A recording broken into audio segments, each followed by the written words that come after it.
Hi అండి. నేను ఈరోజు గుడ్డు కూర వేస్తున్నాను. మేమైతే గుడ్లతో పొరిట్ అంటారు కొంతమంది ఏమంటారు నాకు తెలీదు. నేనైతే గుడ్డు కూర అంటాను. దానికి 3 పచ్చిమిరపకాయలు, 4 గుడ్లు, 3 ఎర్రగడ్డలు తీసుకున్నాను. ఎర్రగడ్డలని పచ్చిమిరపకాయలని ఇలా కట్ చేసి పెట్టుకున్నాను. తర్వాత బాండీలు పెట్టి దాంట్లో నూనె పోస్తున్నాను. నేనైతే నాకు ఎంత క్వాంటిటీ నూనె కావాలో అంత తీసుకున్నాను. మీకు ఎంత కావాలో అంత తీసుకోండి.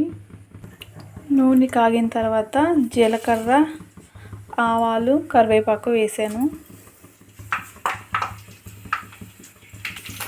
ఇలా చిటపటలు ఆడాక ఆనియన్స్, పచ్చిమిరపకాయలు వేసేస్తున్నాను. వీటిని దోరగా వేగేదాకా వేయించుకోవాలి బాగా.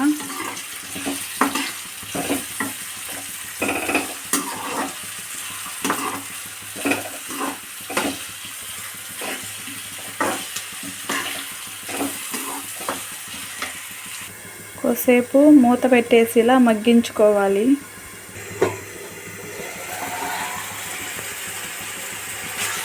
బాగా ఇలా కలబెడతా ఉండాలి.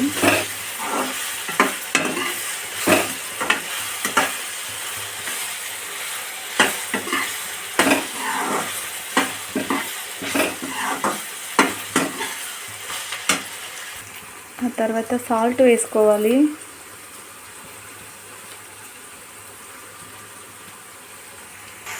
ఆ తర్వాత పసుపు వేసుకోవాలి. బాగా కలుపుకోవాలి. ఈ గుడ్లని పగలు కొట్టుకొని గిన్నెలో పోసుకోవాలి. ఇలా పోసుకున్న గుడ్డుల్ని బాండవలో పోసుకోవాలి.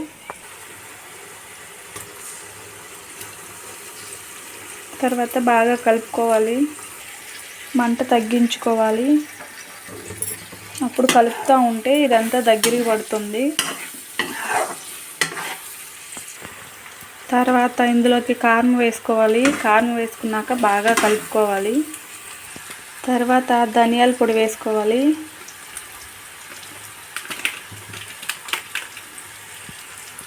బాగా కలుపుకోవాలి.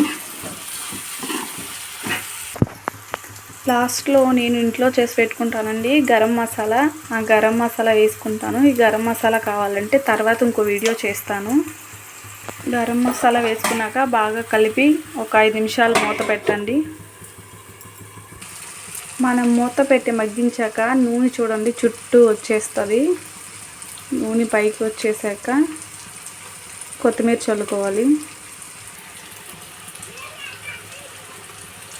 అంతేనండి. స్టవ్ ఆఫ్ చేసుకొని మూత పెట్టేసుకొని వేడి అన్నంలో వేసుకొని తింటే చాలా బాగుంటుంది.